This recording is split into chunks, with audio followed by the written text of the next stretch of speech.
राष्ट्रपति ने इस संदेश में पूछा, इस व्यवस्था को बदलेगा कौन? यह व्यवस्था है किसकी? आप आसानी से कह देंगे, व्यवस्था में शामिल है हमारे पड़ोसी, आसपास के घर, अन्य शहर, अन्य समुदाय और सरकार। लेकिन मैं और आप कतई नहीं। यानी हम सब लोग जब किसी को दोषारोपण करने की बात आती है तो हम क्या कहेगी? हमारी व्यवस्था खराब है, हमारे पड़ोसी खराब है, हमारे आसपास के घर खराब है, अन्य शहर जो है वो खराब है। लेकिन मैं और आप तो कतई नहीं आते। दुनिया खराब है लेकिन दुनिया में हम कतई ही नहीं, यानी कहीं भी नहीं। लेकिन दुनिया खराब है लेकिन दुनिया में मैं आता हूँ, वो मैं खराब नहीं हूँ।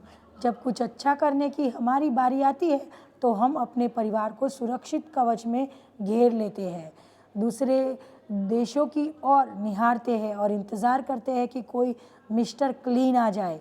और मिस्टर क्लीन आएगा, अपने जादुई हाथों से चमत्कार करेगा, और ऐसा ही नहीं होता तो आप देश छोड़कर ही चले जाएंगे।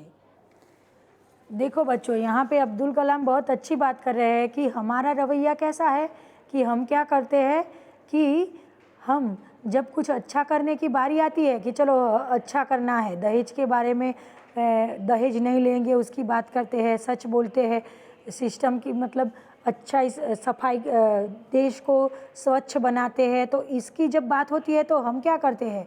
तो हम अपने परिवार को सुरक्षित कवच में घेर लेते हैं।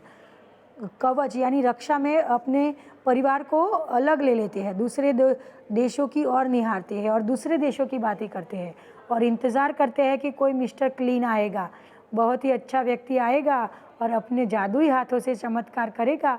और ऐसा नहीं होता तो आप देश छोड़कर ही चल देंगे।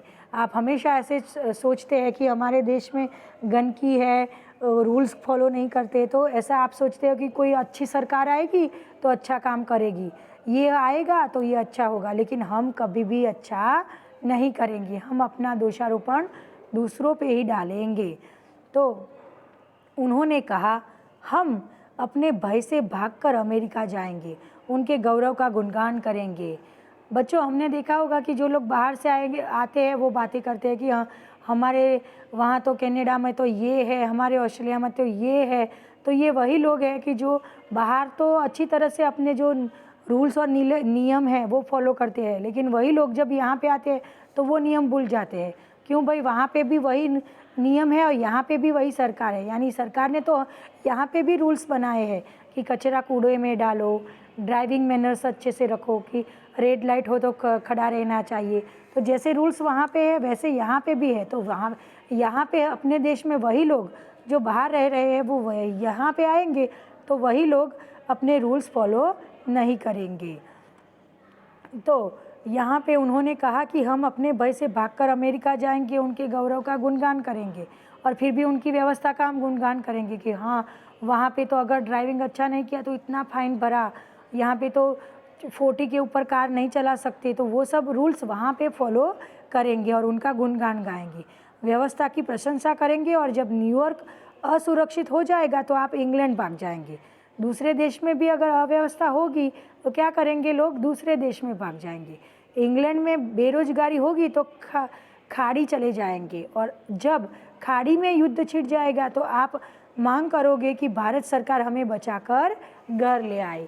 देखो बच्चों, ये हमारा रवैया ऐसा ही है कि अगर हमें यहाँ पे हमारी सिस्टम से खिलाफ से हम नहीं लड़ सकते तो हम हमारी सेफ साइड ढूंढ के हम दूर चले जाएंगे, दूसरे देश में जाएंगे, वहाँ पे कुछ प्रॉब्लम हो जाएगा तो वहाँ से दूसरे देश में जाएंगे और फिर वहाँ पे जाएंगे तो फिर हमारी सरकार से फिर भीख मांगेंगे कि हमें इंडिया आना है। तो अब हमें वहाँ पे कुछ प्रॉब्लम हो गया तो हमारी सरकार से भीख मांगेंगे कि इंडिया हमें वापस आना है, हमारी हेल्प करे। तो ये सब रवैया तो हमने देखा हुआ है और आज की ये हकीकत ही है कि ऐसा ये जो पत्र में लिखा गया है वो सब अभी हो ही रहा है। तो हमने तो ये सब महसूस भी किया है। तो भारत सरकार ये सोचेगी कि भारत सरकार हमें बचाकर घर ले आए। हर कोई देश को गाली देने को तैयार है पर व्यवस्था में सकारात्मक योगदान के बारे में नहीं सोचता।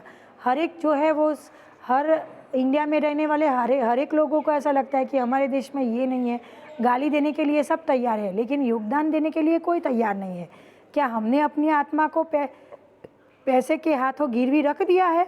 डॉक्टर कलाम व्यवस्था में नागरिकों के सकारात्मक योगदान के लिए देशवासियों को झकझोर देते हैं। झकझोर देना यानी झटका देना। ये इतनी अच्छी डॉक्टर अब्दुल कलाम जी ने इतनी अच्छी बात की, तो उससे क्या हुआ कि हमें ये सब पता था, लेकिन जब अब्दुल कलाम जी ने अपने 10 मिनट में उन्होंने ऐसा कहा तो हमें पता चला कि हाँ, ये सब तो हम करते ही हैं। तो डॉक्टर कलाम व्यवस्था में नागरिकों के सकारात्मक योगदान के लिए देशवासियों को झकझोरते हैं कि वो अब्दुल कलाम जी कहना चाहते हैं कि आप भी देश की अर्थव्यवस्था में देश के नागरिक इसमें शामिल हो। वो हर एक आदमी उससे देश बनता है, तो हर एक आदमी अपने देश के नीति नियमों को अच्छी तरह से उसका पालन करे और श्रेष्ठ नागरिक बनने की शुरुआत करने की अपील करते हुए संदेश में कहा गया है कि अगर आप वाकई संदेश से सहमत हो, यानी आप अब्दुल कलाम जी कहना चाहते हैं कि अगर जो मैंने ये संदेश लिखा है तो सच में आपको ये सही लगता है, वाकई यानी सच में आपको इस बात से सहमत हो, तो इसे अपने 10 और साथियों को ईमेल से भेजिए। तो जो आपके पास 10 मिनट है क्या, इसमें अब्दुल कलाम जी ने बहुत ही अच्छे से ईमेल लिखा और अपने मन की बात कही और कहा कि अगर आपको लगता है कि सही में ये देश की हालत आज ऐसी ही है और मैं क्या कर सकता हूँ, तो आप क्या करो, 10 साथियों को ये ईमेल भेजिए। तो परिवार के सभी बड़ों को मेरा प्रणाम। अब पत्र यहाँ पे किरण जो अपने मित्र हर्ष को पत्र लिख रहा था और पत्र में उसने अब्दुल कलाम जी ने क्या कहा अपनी अर्थव्यवस्था के बारे में वो पूरा बताया और बाद में फिर परिवार के सभी बड़ों को मेरा प्रणाम यह कर फिर उसने तुम्हारा मित्र किरण लिख के यहाँ पे पत्र की समाप्ति की। तो विद्यार्थी मित्रों, आज हमने एक बहुत ही अच्छा प्रेरणादायी पत्र पढ़ा जो किरण ने अपने मित्र हर्ष से लिखा था और उसमें जो डॉक्टर अब्दुल कलाम जी की जो बातें कही गई है वो तो बहुत ही अच्छी है। तो ये लेसन पूरा आपको एक बार पढ़ना है और इसके शब्दार्थ आपको आपकी नोटबुक में लिखने हैं।